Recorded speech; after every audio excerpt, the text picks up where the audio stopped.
맞아.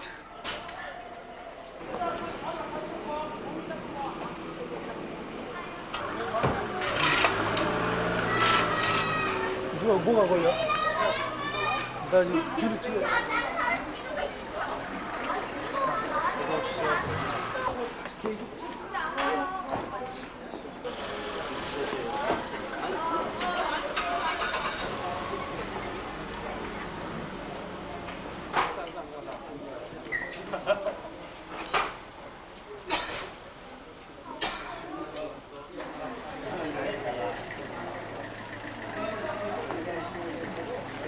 경건함으로 묵도하시겠습니다.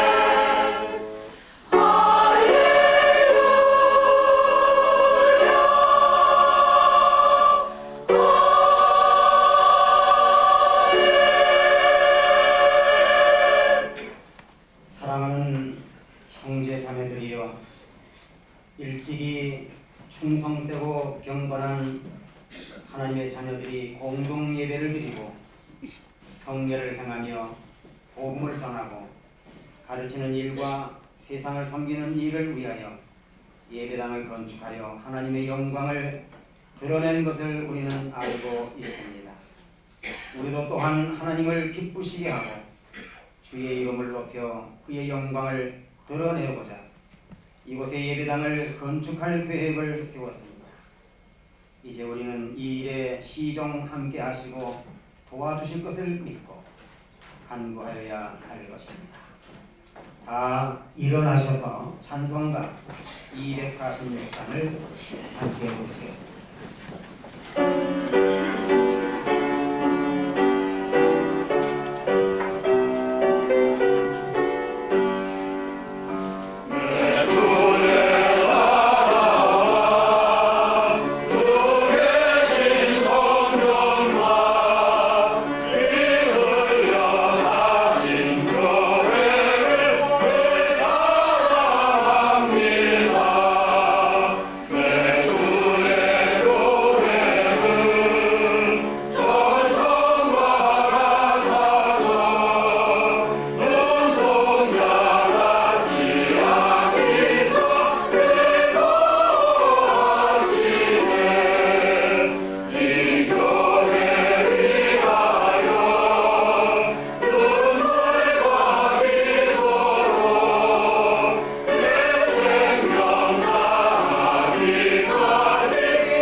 신명을 다같이 신앙 고백하시겠습니다.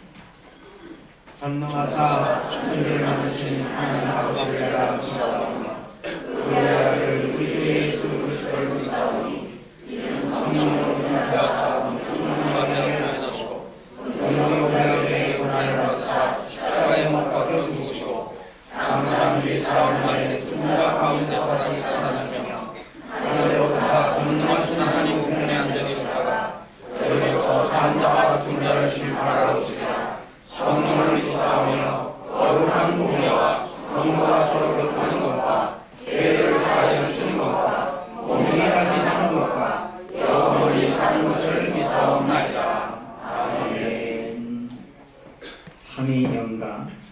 3장을 다 같이 보시겠습니다.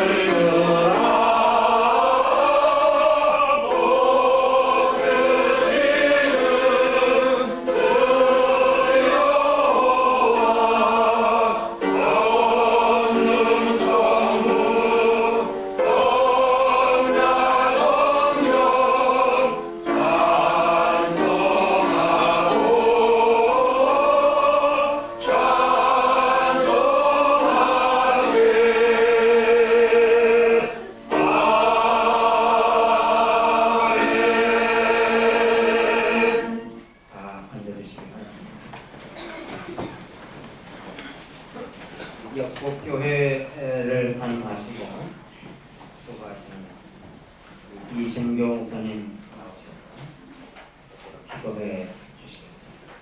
1971년도에 이 땅에 복음의 씨앗을 예배를 드리게 하셨으니 오늘날까지 주의 은혜로 성장하고 커지게 하셔서 또 이렇게 큰 성전을 짓고자 하나님 앞에 기공 예배를 드리오니 이 성전을 지음으로 앞으로 이 땅에 도령 사업에 더 큰일 할 수 있는 하나님의 교회가 되게 하여 주시옵소서.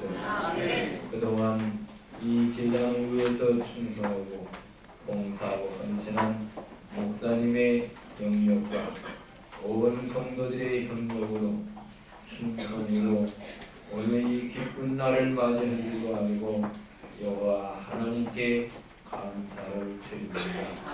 하나님 역사해 주시옵소서. 제단을 축복하시사 하나님 모든 성도들에게 하나님의 성전을 지은 마음을 주시니 다윗과 같이 성전을 지음으로 나라가 강성해지고 저들의 백성들이 복을 받으며 평강의 왕으로 역사했으니 하나님 이 성전을 지음으로 주의 종과 이 제단에 속하여 있는 모든 성도들이 다 복을 받게 하여 주시옵소서. 제단을 축복하셔서 물질로 어려움이 없게 하여 주시옵고 또한 이 성전을 짓는 회사에 하나님 함께 하셔서 이 성전을 짓는 교회가 복을 받고 이 성전을 짓는 회사도 이익이 남고 하나님의 사업에 큰 복을 받도록 역사해 주시옵소서. 성전을 짓는데 사고 없게 하여 주시오며 특별히 이 성전 짓는데 주위에 방해자가 없도록 하나님 도와주시옵소서. 방해자가 있을 때 그 입술이 잔잔해지게 하여 주시옵소서. 하나님의 능력이 나타나게 하여 주시옵기를 기도하고 원하옵나이다. 이 성전을 지어놓고 하나님의 영광이 가득함으로 하나님 기뻐하고 온 성도들이 제단으로 더불어 기뻐하며 여호와를 찬양하며 복을 받도록 역사해 주시옵소서. 또한 하나님 오늘 이 기공예배에 귀한 말씀을 증거하는 주의 종에게 함께하여 주셔서 은혜의 말씀이 되게 하여 주시옵고 온 성도들이 힘이 되도록 역사해 주시옵소서.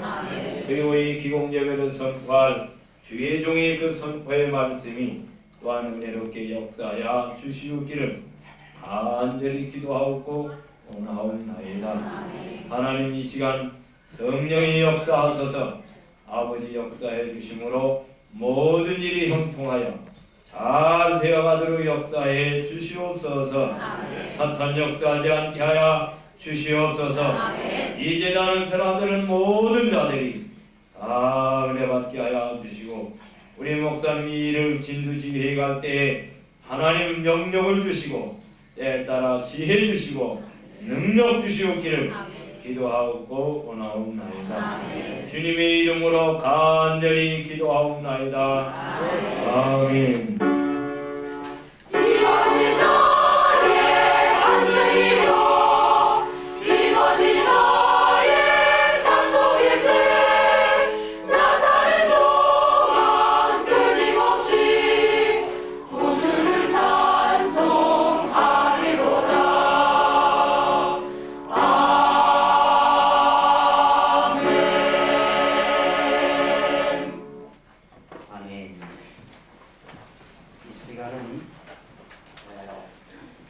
영광교회를 담임하고 계신 이동성 목사님 나오셨습니다. 하나님의 말씀을 감독해 주셨습니다. 마태복음 16장 13절로 20절 말씀입니다.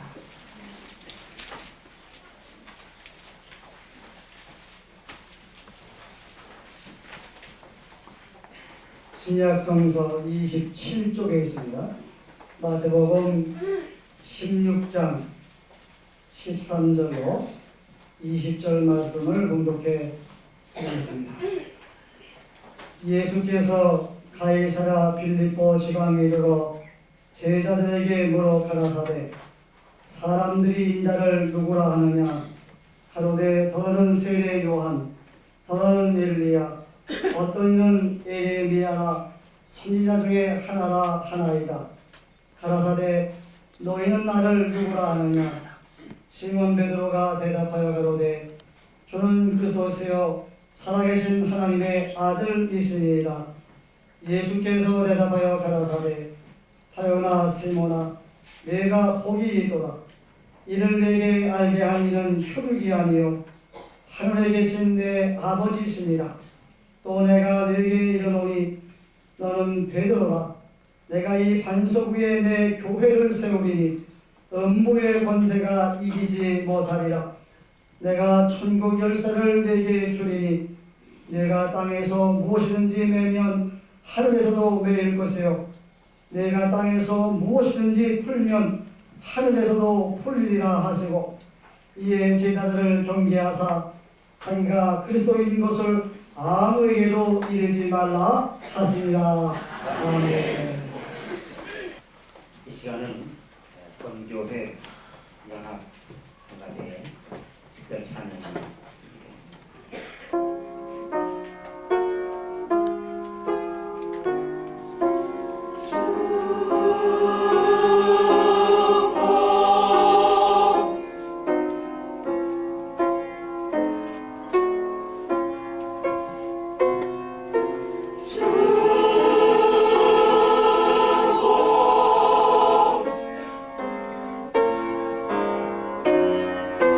주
성도 신학대학 총장 되신 이기춘 목사님 이제 나오셔서 신앙 고백 위에 세운 교회 이런 제목으로 오늘 우리에게 말씀을 주시겠습니다. 많은 은혜 받으십니다. 축복이라는 성가를 부르면서 아름답고 튼튼한 성전을 지어서 하나님께 드리려고 결심하는 그 성가에 여러분이 다 마음을 합쳐서 오늘 드리는 이 귀한 예배가 하나님 앞에 새 성전을 건축하고 봉헌하는 일에 큰 힘이 되리라고 믿습니다. 1세기는 정보통신 시대라고 말합니다. 정보통신 시대는 지금 우리들이 살고 있는 생활 방식과 전혀 다른 생활 방식을 요청하게 될 겁니다. 20세기를 살아가고 있는 우리들에게 있어서 이 시대를 보통 산업사회 혹은 후기 산업사회라고 부릅니다. 지금은 우리들이 원하는 물건을 냉장고나 텔레비전이나 그 밖에 편리한 물건들은 빠른 속도로 다량으로 생산하는 시대입니다. 여러분 시장에 나가보면은 공장에 돌아보면은 똑같은 물건들이 많이 생산돼서 많이 쌓였습니다. 그런데 21세기가 되면은 그런 물건들을 사람들이 좋아하지 않는다 그럽니다. 21세기는 소량으로 다품종을 생산하는 시대가 된다 그럽니다. 인간의 개인적인 취미와 개인적인 욕구가 너무 다양화돼서 똑같은 물건을 많이 만들어내는 사람들이 살 마음이 생기지 않는다 그럽니다. 그래서 소량의 다품종 물건을 만드는 그런 시대가 온다 그럽니다. 또 21세기 정보통신 시대는 정보를 옮기는 속도가 빨라진다는 뜻입니다. 옛날에는 우리들이 미국에다 전화하려면은 교환수에게 부탁을 하고 또 저짝 교환수에게 연락을 해서 본인에게 전달도 했습니다. 그래서 국제전화를 걸면은 3분에서 5분쯤 기다립니다. 근데 요즘에는 그런 식으로 전화를 걸게 하면 사람들이 전화를 걸지를 않습니다. 내가 하고 싶은 말이 저짝 사람에게 빨리 전해져야 됩니다. 요즘에 시외 전화를 걸면은 082로 걸면은 몇 퍼센트 깎아준다 그러는데 그걸로 걸면은 약간 늦기 때문에 깎아주는 그런 일을 하게 되는 것입니다. 그러니까 이 21세기가 다가오게 되면은 이 이론대로 하면은 교회가 지금 볼 수 없는 많은 형태의 교회가 나타나게 될 것이라는 겁니다. 거기는 예를 들면 앞으로는 말하면 장애자에게 관심을 많이 보여주는 교회의 장애자들이 모일 것이고 혹은 이혼을 해서 이혼의 고통을 견디지 못하는 사람들에 의해서 위로의 말씀을 주는 교회가 있다면 그런 분들이 모일 것이고 또 전문가들이 사는 사회가 되어서 전문직을 가진 사람들이 서로 사랑하고 교제할 수 있는 필요가 있다면 그런 교회가 태어날 것이라고 그렇게 말합니다. 어쨌든 21세기에는 많은 정보가 쏟아지는데 그 정보를 사람들이 다 쓰지를 않고 나에게 필요한 정보만을 뽑아서 쓰는 시대가 됩니다. 그러므로 정확하고 쓸만한 정보를 제때 공급하지 못하는 회사나 또는 제품을 생산하는 곳은 이제 망하게 된다는 그런 얘기입니다. 그런데 하나님의 교회가 지나간 2000년 동안 사람들에게 준 정보는 아무것도 없습니다. 한 가지입니다. 예수 그리스도는 영원한 인류의 구주이시고 그분을 믿음으로 영원한 생명을 얻는다는 정보 하나밖에 없습니다. 이 정보는 컴퓨터를 통해서 연구할 수도 없는 겁니다. 이 정보를 사람들에게 주는 길은 오직 한 가지, 기도하고 하나님의 말씀대로 살고 사람들에게 함께 구원과 영생을 나누자고 호소하는 길밖에는 아무것도 없는 것입니다. 그러므로 저는 오늘 성산교회가 기공예배를 드리면서 새로운 예배당을 짓는 이 귀한 예배를 드리는 것은 작년 어느 시점에 불이 나서 어차피 새 교회를 짓는다는 그런 뜻이 아니고 이제 20세기가 지나가고 21세기의 새로운 역사의 아침이 오는데 그 새로운 역사에 부응할 만한 선교적인 결단을 새롭게 한다는 뜻에서 새 예배당을 짓는다고 신앙적으로 받아들이신다면은 이 예배는 복된 예배가 되고 하나님의 특별하신 은총을 경험하는 예배가 되리라고 생각을 합니다. 우리가 예수를 믿든지 종교적인 생활을 하자면은 우리가 믿는 분이 어떤 분인지 신앙의 대상을 똑바로 파악하고 있어야 됩니다. 여러분, 하나님이 누구십니까? 하나님을 여러분이 확실하게 아십니까? 흔히 한국 교인들에게 묻거나 글로 써보라고 하면 하나님을 이렇게 표현합니다. 하나님은 어떤 분이신고 하니 흰 옷을 입으신 분이다. 성가대들이 입은 이런 가운 같은 걸 입으셨다. 하나님이 연세가 몇 살쯤 되실까?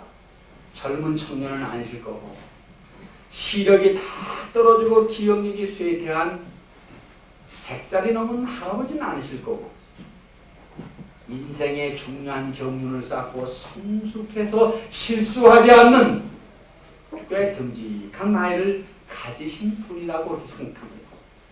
또 하나님은 외모로 보면은 수염도 좀 나셨고 하나님이 요새 아무리 과학시대지만은 운전면허증 따가지고 차 타고 다니시는 분은 아니고 기력이 없으셔서가 아니라 하나님의 권위를 상징하기 위해서 호를 지팡이를 잡고 다니실 거다. 하나님은 시간과 공간을 초월하신 분이니까 동에 번쩍 하시고 서에 번쩍 하실 것이다. 되게 이런 종류의 하나님을 머릿속에 좀 생각합니다. 이런 종류의 하나님은 이게 하나님이 아니고 산신령입니다.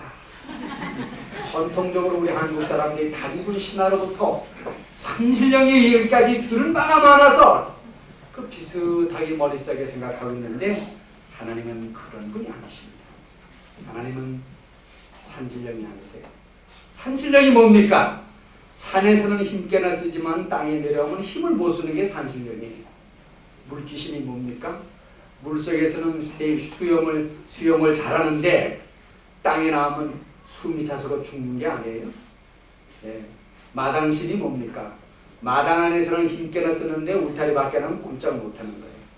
우리 재래의 모든 토속 종교에서 신관념이 이렇게 좀 시시하게 되어 있습니다.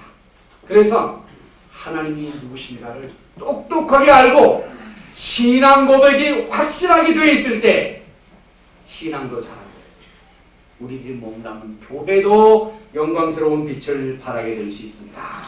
그래서 예수님께서 제자들에게 묻습니다. 너희들이 내 이름을 선포하고 하나님의 나라를 전도하는데 혹시 사람들이 나를 누구라고 하는지 들어봤느냐? 이렇게 물으십니다. 제자들이 말합니다. 어떤 사람들은 한 여성의 춤값으로 목을 잘리운 세례 요한이 탄생했다고 합니다. 어떤 사람은 이사야 선지자가 다시 왔다고도 합니다.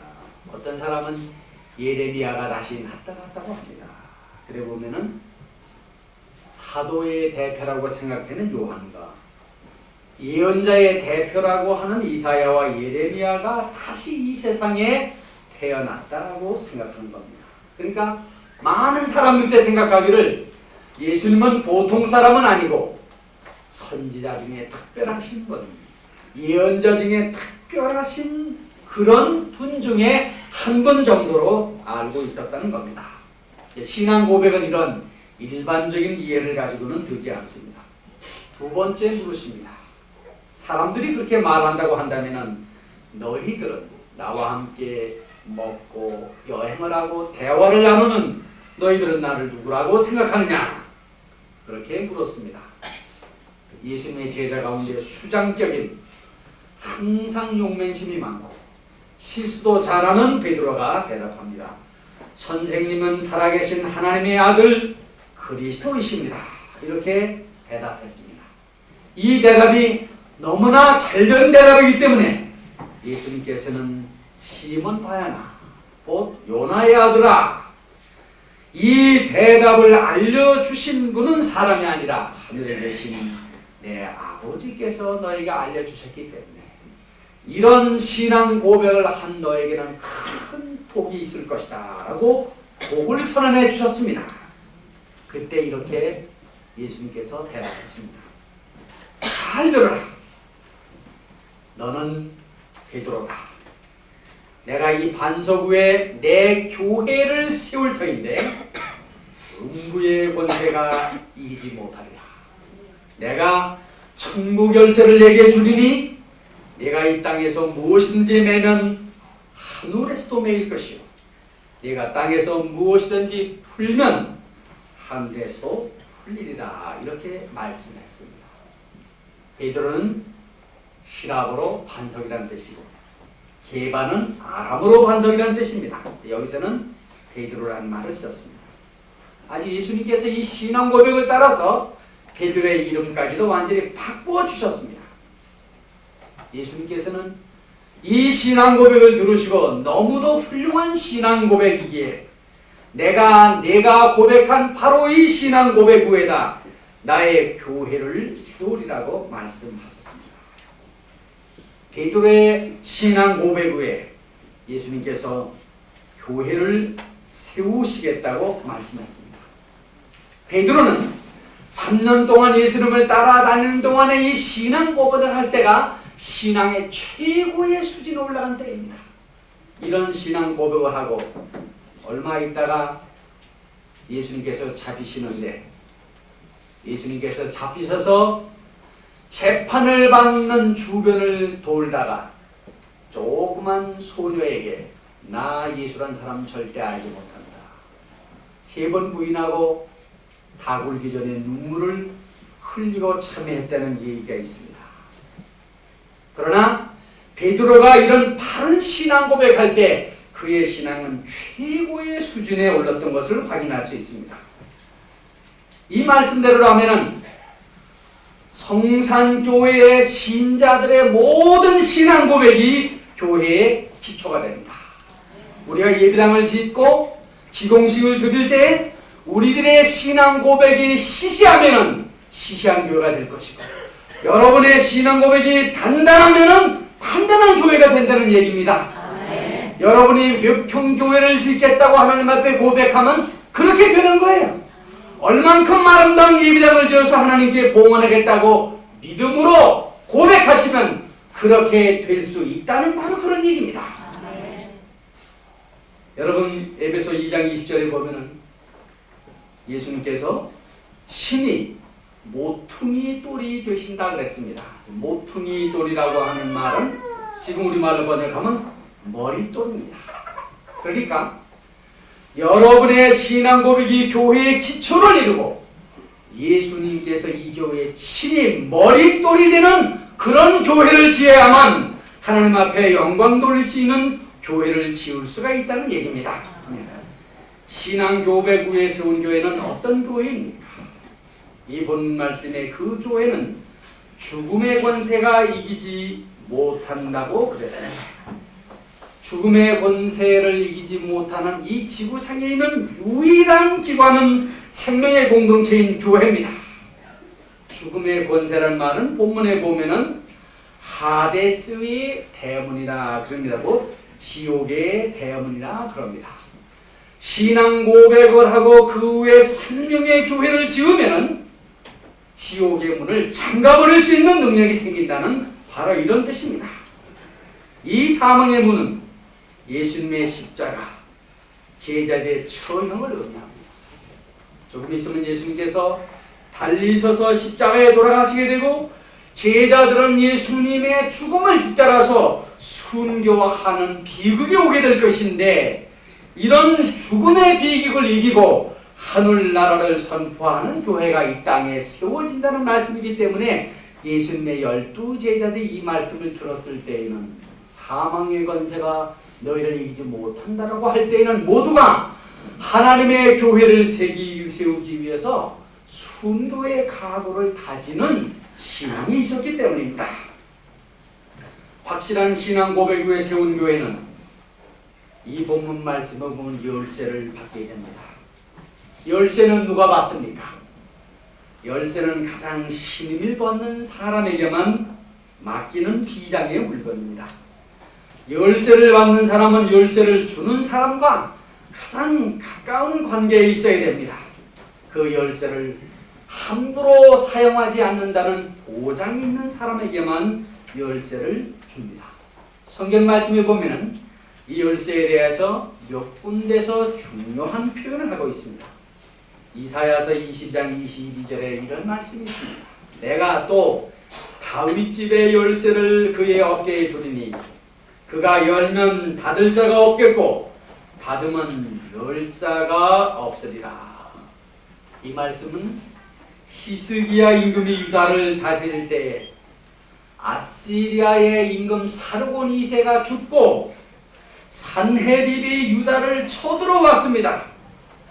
그때 충성스러운 국내 대신 엘리야김이 있었고 그리고 서기관 셈나가 있었는데 충성스러운 엘리야김에게 셈나에게 맡겼던 열쇠를 뺏어서 맡기면서 이 나라를 지키고 이 나라를 하나님의 튼튼한 반석을 세우는 나라를 만드는 데 중용하겠다는 뜻으로 열쇠를 주었습니다. 계시록 1장 18절에도 열쇠의 말씀이 나옵니다. 내가 볼 때 그 발 앞에 엎드러져 죽은 자와 같이 되매 그가 오른손을 내게 얹고 가라사대 두려워 말라. 나는 처음이요 나중이니 곧 산자라. 내가 전에 죽었었노라. 볼지어다. 이제 세세토록 살아있어 사망과 음부의 열쇠를 가졌노니. 그래서 이 계시록에 보면 예수님께서 죽음과 생명을 지배하는 열쇠를 가지셨는데 바로 이 열쇠를 주님께서 베드로에게 주시기로 약속을 하신 것입니다. 계시록 3장 7절에도 또 열쇠 얘기가 나옵니다. 빌라델비아 사자에게 편지하기를 거룩하고 진실하사 다윗의 열쇠를 가지시니고 열면 닫을 사람이 없고 닫으면 열 사람이 없는 그가 가라사대. 이런 말씀이 있습니다. 그러므로 열쇠는 생명과 죽음을 가름하는, 생명과 죽음을 지배하는 그런 열쇠입니다. 저는 작년에 미국에 갔다가 우리 친구 한 사람하고 그 벼룩시장에 구경 가자 그랬어요. 그래서 벼룩시장이 열리는 날 그 큰 공설운동장에서 뭐 온갖 물건들을 다 가져나가서 파는데 물건을 사기 위해서 제가 간 게 아니고 구경하러 갔습니다. 이 사람들은 이런 벼룩 문화를 어떻게, 벼룩 시장을 열어서 어떠한 물건을 교환하고 어떤 생각을 가지고 있는가 하고 보다가 제가 어느 구석에 가는데 아주 허름한 액자의 그림이 하나 있습니다. 근데 그 그림이 눈에 팍 들어옵니다. 그래서 제가 그림을 이렇게 딱 들어봤습니다. 그랬더니 그 그림이 무슨 그림인가 하면 바로 오늘 우리들이 함께 읽은 이 마태복음의 이 그 베드로의 신앙 고백의 말씀을 기초로 해서 쓴 베드로의 그림입니다. 소바나의 화가 엘 그레코라고 하는 사람이 바로 이 말씀을 근거로 해서 그림을 하나 그렸는데 그 그림을 보면 머리가 하얀 베드로가 예수님께서 약속하신 열쇠를 받아들고 열쇠 꾸러미를 이 두 손에 달고 두 손을 모으고 하늘을 향해서 기도하고 있는 그런 그림. 근데 그 그림은 그냥 옆에서 본다든지 평면에서 보면 아무 의미가 없습니다. 여러분 얼마 전에 무슨 텔레비전에서 눈높이 수학, 눈높이 미술 공부 그런 광고판들이 있었는데요. 눈높이를 가지고 봐야 됩니다. 그래서 베드로가 쳐다보는 그 시각에서 같이 앉아서 하늘을 향해서 그의 눈길을 따라서 볼 것 같으면은 분명히 주님께서 내가 땅에서 닫으면 하늘에서도 닫히고 내가 땅에서 열면 하늘에서 열린다고 하는 그 확신을 가지고 하나님의 교회를 세우는 그 열쇠를 손에 차고 먼 하늘 바라봅니다. 하나님께서 주실 미래의 위대한 교회의 영광을 보면서 그 열쇠를 들고 서 있는 그림을 제가 샀는데 아주 싼 값에 샀습니다. 우리 돈으로 120원에 샀습니다. 그래서 제가 그거를 가져와서 좋은 액자에 넣어서 제가 제 서재에다 지금 달아놓습니다. 가끔 봅니다. 네. 열쇠 꾸러미를 손목에 걸고 하늘을 우러러서 보면서 변함없는 희망, 죽음을 이기는 부활의 영광을 쳐다보는 그 베드로의 그림을 볼 때 신앙 고백은 정말로 위대한 것이구나. 신앙 고백이 죽음의 문도 비끄러내고 하나님의 영광을 지상에서 모든 사람에게 영광스럽게 누리게 한다는 것을 새삼스럽게 봅니다. 교회는 이 지상에서 죽음을 이기는 권세를 가진 유일한 생명 공동체입니다. 이 세상 모든 사람들의 고민은 죽는다는 겁니다. 모든 사람들에게 물어보세요. 무엇이 두려운가? 무엇이 무서운가? 모든 사람들은 다 죽는다고 하는 것을 드러내고 있습니다. 이 세상에서 죽임을 이긴 사람은 없기 때문이다. 이 죽음의 문제로부터 자유로워진 사람이 없기 때문에 교회는 확실하게 사람들에게 말합니다. 예수 그리스도를 통해서 우리들이 영원한 생명을 갖게 된다는 겁니다.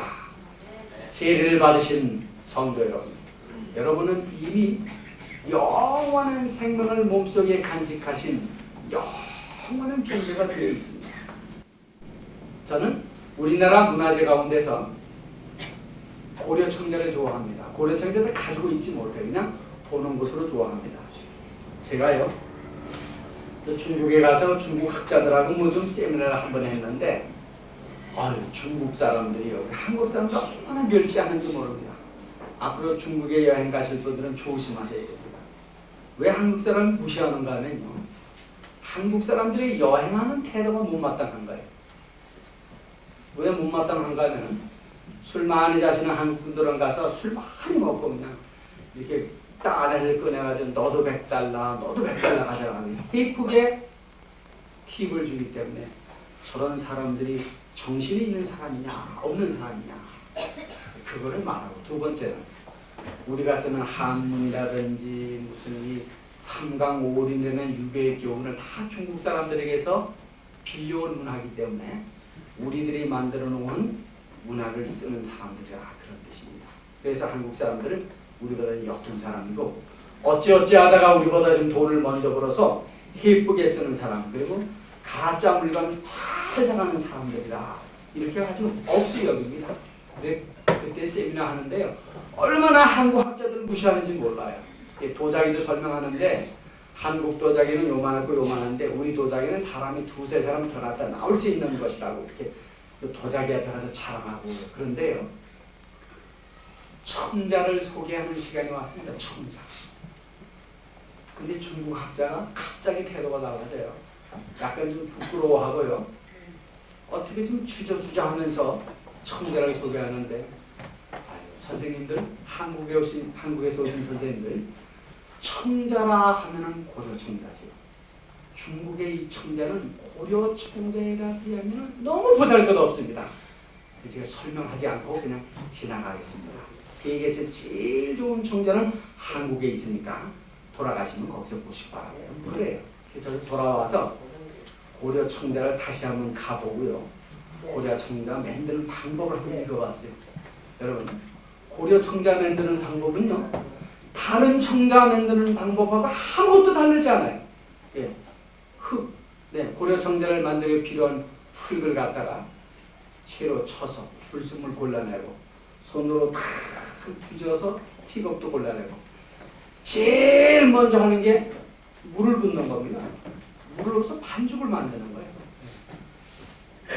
반죽을 만들면 뭐가 됩니까? 흙반죽이 됩니다.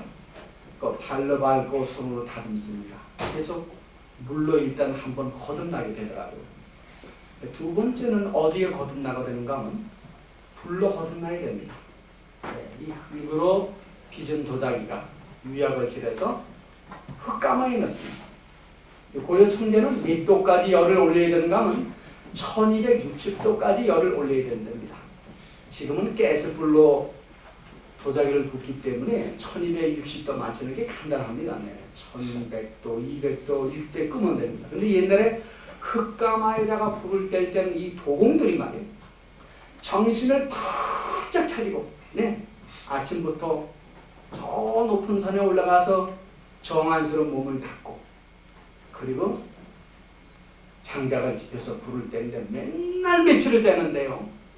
불길이 타올라가는 속도와 불의 색깔, 연기가 올라가는 모양과 연기의 색깔을 보면서 맨날 며칠을 불을 떼는데 정신을 가다듬고 최고의 정신을 그리고 최고의 사랑과 애정을 담아가지고 도자기를 굽니다.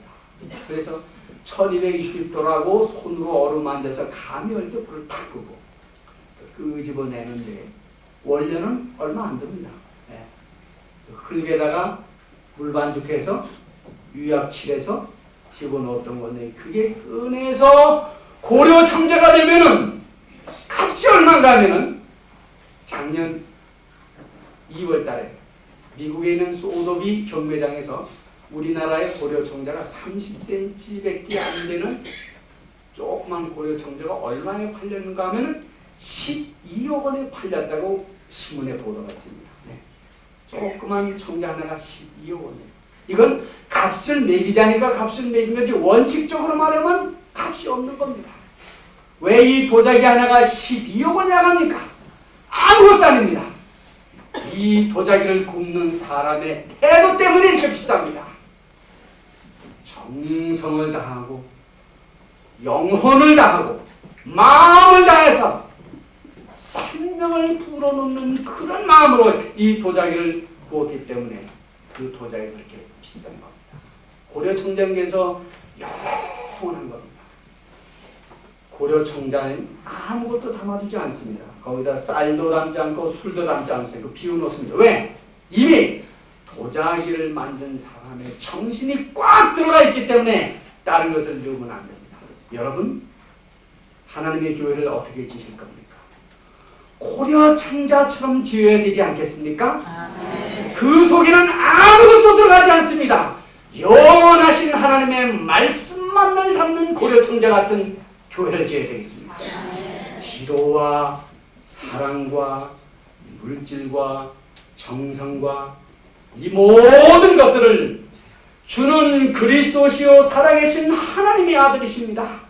죽음의 권세를 이기시고 인간에게 영원한 생명을 주시는 이 복음을 전하는 하나님의 귀한 집으로 우리들이 이 집을 짓겠습니다라고 하는 결심과 정성을 가지고 여러분이 지신다면 이 지역에 있는 모든 사람들에게 확실하게 하나님의 복음을 전할 튼튼하고 아름다운 성전을 지으시게 될 겁니다. 이런 교회를 지으셔서 하나님께 바치시고 교회를 짓는 과정에서 여러분이 끊임없이 기도하시고 새로운 시대의 교회의 책임을 감당할 그런 꿈을 키우면서 귀한 교회를 건축하셔서 하나님 앞에 영광 돌리는 여러분 되시기를 바랍니다. 감사합니다. 네, 대단히 중요한 말씀을 우리에게 주셔서 감사를 드립니다. 361장 찬송을 우리 함께 부르시겠습니다. 주의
하게 되시는 주님, 부활의 영광을 통해서 그들에게 영생을 주신 주님께 진실로 감사를 드립니다.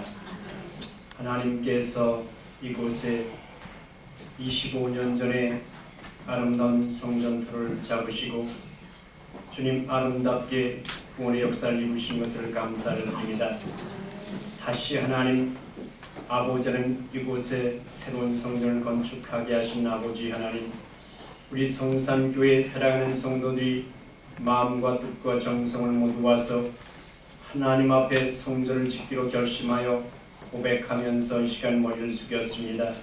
하나님께서 저들 마음속에 가장 소중하고 아름다운 성전을 짓는다고 하는 귀한 믿음을 가지고 저들이 가장 귀중한 것을 드릴 수 있는 힘과 능력과 믿음을 허락하여 주시옵소서.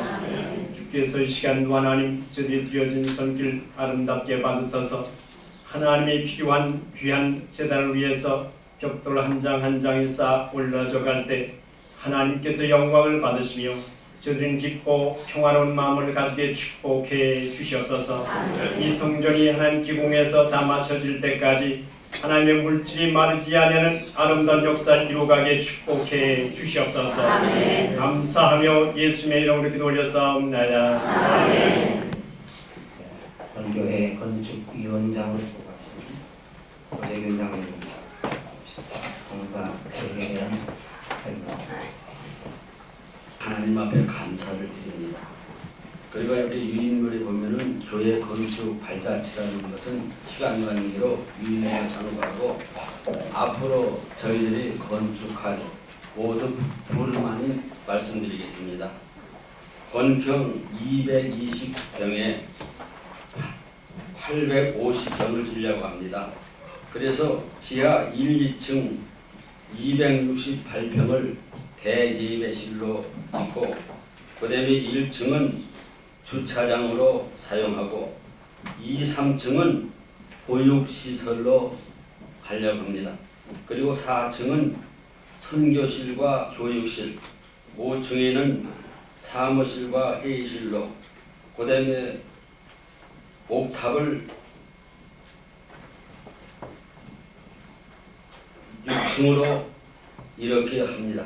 그리고 또 한 가지 참 하나님 앞에 감사한 것은 참 우리 교회가 화재를 만난 후 참 실망하지 아니하고 여러 성도님들이 기도해서 이 건축에 방해가 될 것 같은 바로 180의 10건지에 있는 건평 57평에 참 대지 57평에 건평 89평에 건물 하나를 저희들이 사서 완전한 잔금을 15일 날 다 치르게 됩니다. 그래서 이 건축하는 데에 어떠한 장애물도 없이 참 아름답게 건축할 수 있게 하나님이 역사한 이 모든 것을 볼 때에 우리의 인간의 생각과 인간의 모든 것은 다 접어야 될 줄로 압니다. 그래서 오늘 이 기공 예배를 보는 이 시간부터 모든 것은 주님이 책임질 겁니다. 기공 예배도 주님이 책임지고 앞으로의 모든 건축 문제도 주님이 책임지고 또한 봉헌도 주님이 책임져서 아름다운 성전을 하나님 앞에 바칠 수 있는 역사가 일어날 줄로 믿습니다. 여러 성도님들은 오직 주님이 책임진 데에 기도하면서 여러분들이 마음속에 성령이 역사하는 대로 하나님 앞에 봉사할 때에 어떠한 어려움 없이 아름다운 건축이 하나님의 뜻대로 잘 진행될 줄로 믿고 감사를 드립니다. 그래서 앞으로 참 아름다운 건축을 1년 예산에서 지어서 하나님 앞에 봉헌하려고 하니 여러분들 열심히 기도하고 기도해서 이루어지는 역사가 일어나 주기를 간절히 부탁드립니다. 한 이사님으로 수고하신 이혁직 강사님 나오셔서 다음 순서를 진행해 주시겠습니다. 서는 시간인데 여러분 아멘으로 크게 마지막에 받아내 주시길 바랍니다. 선언합니다. 하나님의 영광을 위하여 내가 이 성도들 앞에서 이제 기독교 대한 감리에 성산교회 예배당 건축을 위하여 기공할 것을 선언합니다. 이 교회 성도들은 전능하신 우리 아버지 하나님과 그 아들 주 예수 그리스도를 예배하며 그의 이름으로 성례를 베풀고 복음을 전파하며 가르치고 이웃을 섬기는 목적으로 여기에 예배당을 건축하여 하나님께 봉헌할 책임과 특권이 있음을 성부와 성자와 성령의 이름으로 선언합니다. 아멘. 저와 같이 기공과 화답 기도를 계속해서 하시겠습니다. 어린이들이 하나님의 사랑을 배우고 은혜와 진리 안에서 자라나며 하나님과 사람 앞에 귀여움을 받게 할 예배당을 세우기 위하여 우리가 이제 기공 예배를 드립니다.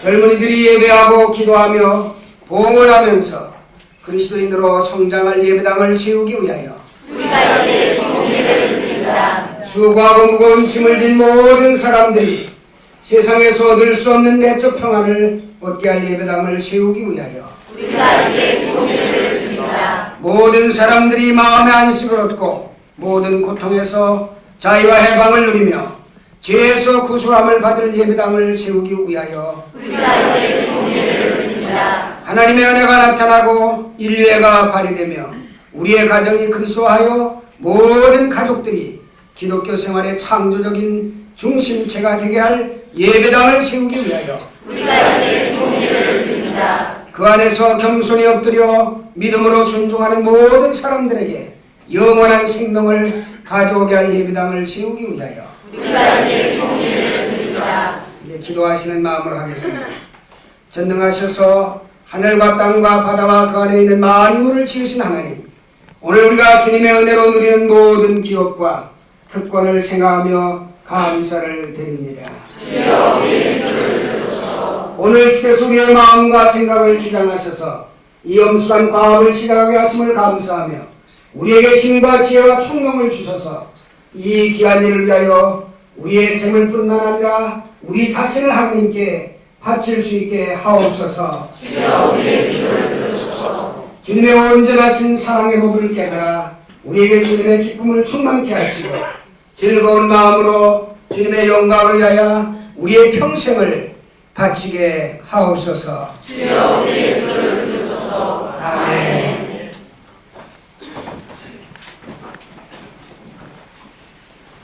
감사합니다. 우리 379장 찬송가를 함께 보시겠습니다.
여러분 대단히 반갑습니다. 오늘 우리 주님께서 죽음의 권세를 이기신 부활절에 이렇게 여러 목사님들 모시고 교회 기공 예배를 드리시는 분들에게 축하의 말씀을 다시 한번 드립니다.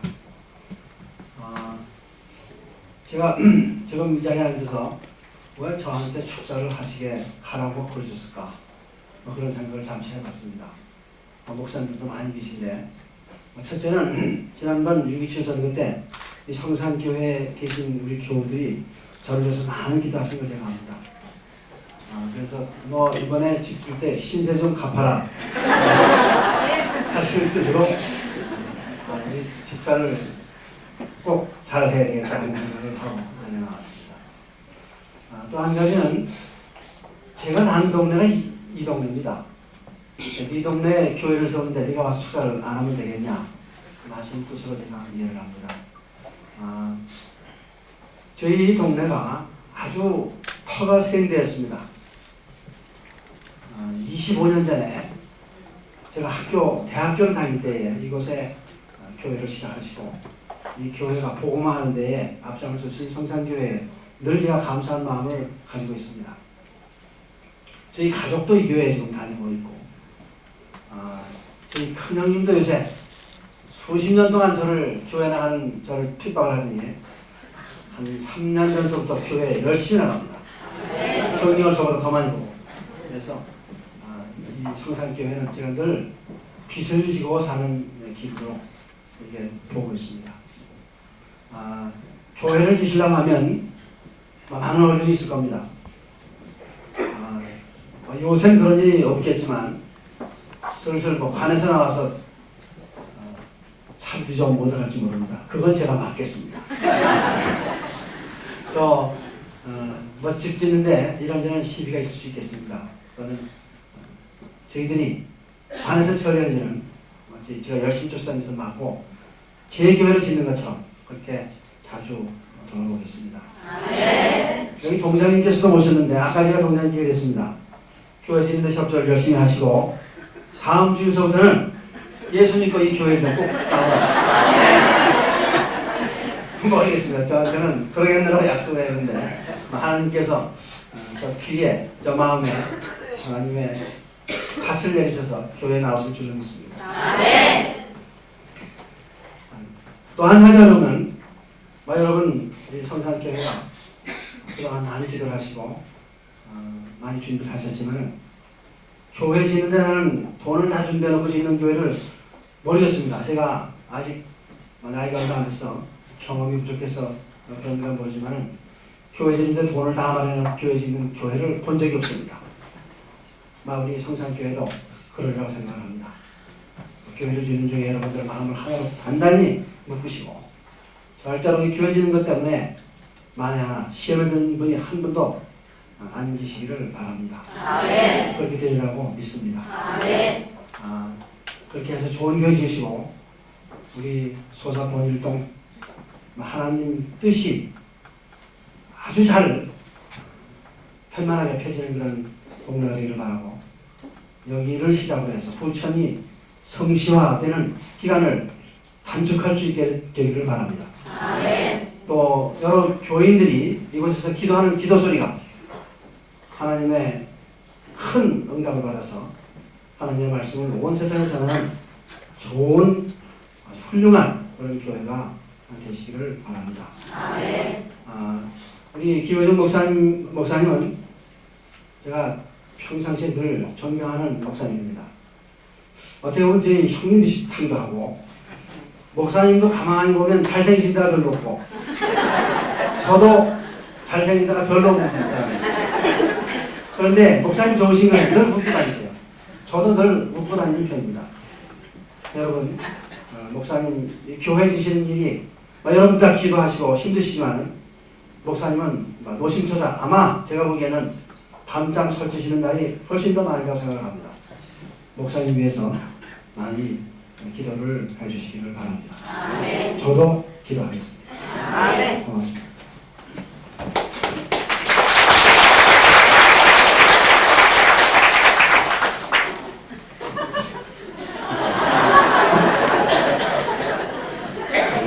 시장님이 잘 보셨어요. 우리 시장님은 잘생긴 분입니다. 거기다 비하면 상당히 못생겼고 아주 좋은 축사를 해주셔서 저도 그렇고 우리 교인들도 큰 힘이 되는 그런 말씀을 해주셨습니다. 감사드립니다.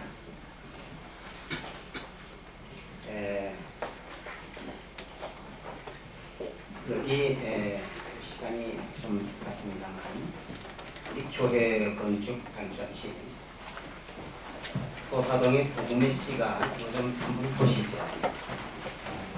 순색이 있는데 소사동의 복음의 씨가 뿌려지고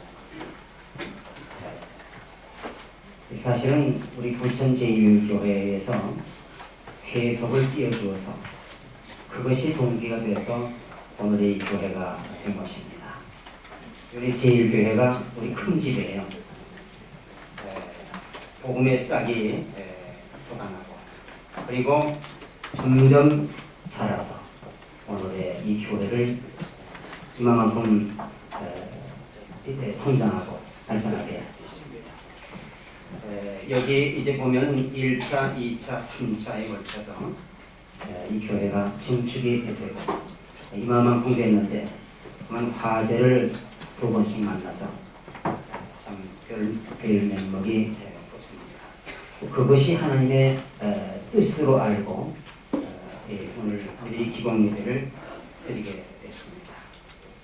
새로운 도약을 위해서 우리들의 하는 일입니다. 인사말을 잠깐 드리겠습니다. 할렐루야. 전능하신 우리 아버지 하나님께 영광과 찬양을 돌려보냅니다. 이 벅찬 감격을 어떻게 표현해야 좋을지 참으로 감개무량합니다.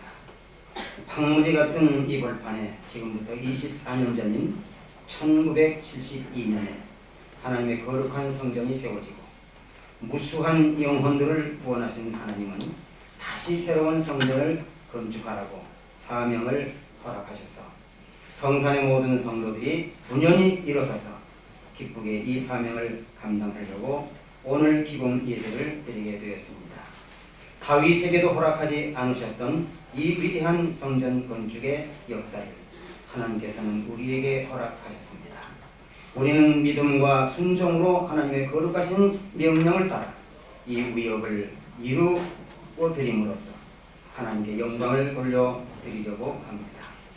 우리도 무에서 유를 창조하신 하나님의 능력을 믿고 나아가면 모든 것을 아름답게 이루어 주실 줄 믿습니다.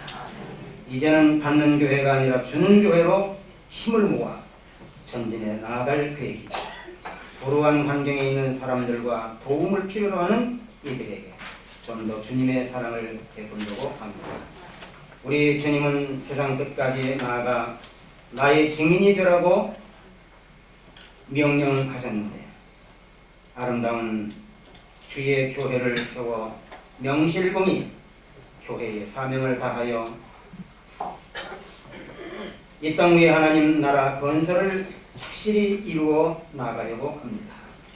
오늘의 이 영광스러운 기공 예배는 우리 교회뿐 아니라 이 지역, 아니 우리 감리교회의 자랑스러운 사건이 되리라 확신합니다.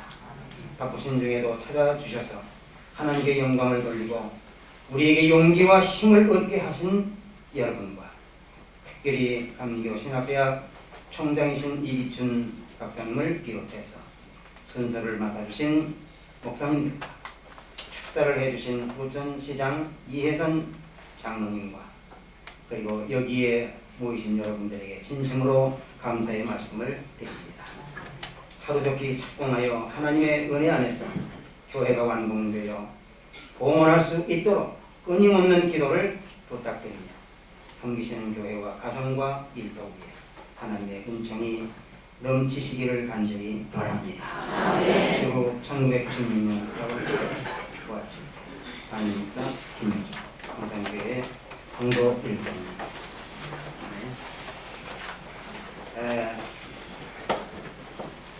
예배 아침에는 여러분들이 곧 그냥 되어있지 마시고 나가실 때 선물, 간단한 선물 하나씩 받아가지고 나가셔서 지금 빈터에 가서 테이프를 끊고 그리고 시삽을 하도록 그렇게 할 작전입니다. 여러분들 거기까지 다 참여해 주시기를 간절히 바랍니다. 많은 축전이 왔습니다. 축전을 보내주신 여러분들에게 감사를 드리고 또 화분도 보내주신 목사님들에게 이 자리를 빌어서 감사의 말씀을 드립니다. 그리고 테이프를 끊고 그 시삽이 끝나면은 곧 여러분들이 불편하시지만 다시 돌아오시는데 우리 목사님들과 장로님들 내분들께서는 식당이 초라하지만은 그 식당으로 다 들어가셔서 간단한 화거에 참여해 주시면 고맙겠습니다. 그리고 우리 성도님들은 지하에 마련이 되어 있습니다. 기도실로 내려가셔서 담화를 나누시고 그리고 즐거운 시간을 가지시기 바랍니다. 이제 우리 다 일어나셔서 3장, 6장 성령을 읽으시도록 하겠습니다.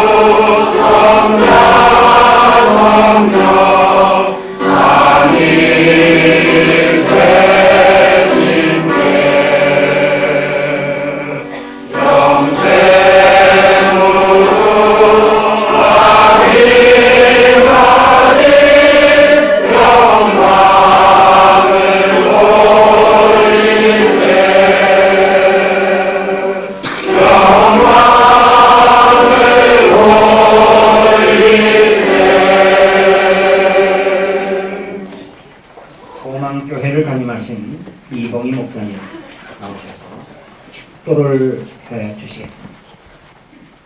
할렐루야. 하나님께 큰 영광과 찬양을 돌려드립니다. 24년 전에 개척하여 이루기까지 하나님의 은총으로 성장되어진 교회를 새로 신축하여 봉헌을 드리고 이 지역에 죽어가는 많은 영혼들의 안식처가 되게 하려는 하나님 아버지의 크신 뜻이 이루어지리라 분명히 믿습니다. 이제는 우리 주 예수 그리스도의 은총과 하나님 아버지의 지극하신 사랑과 성령님의 감동 감화 위로 내주 역사하심이 영원토록 함께 하시기를 간절히 축원하옵나이다. 아멘.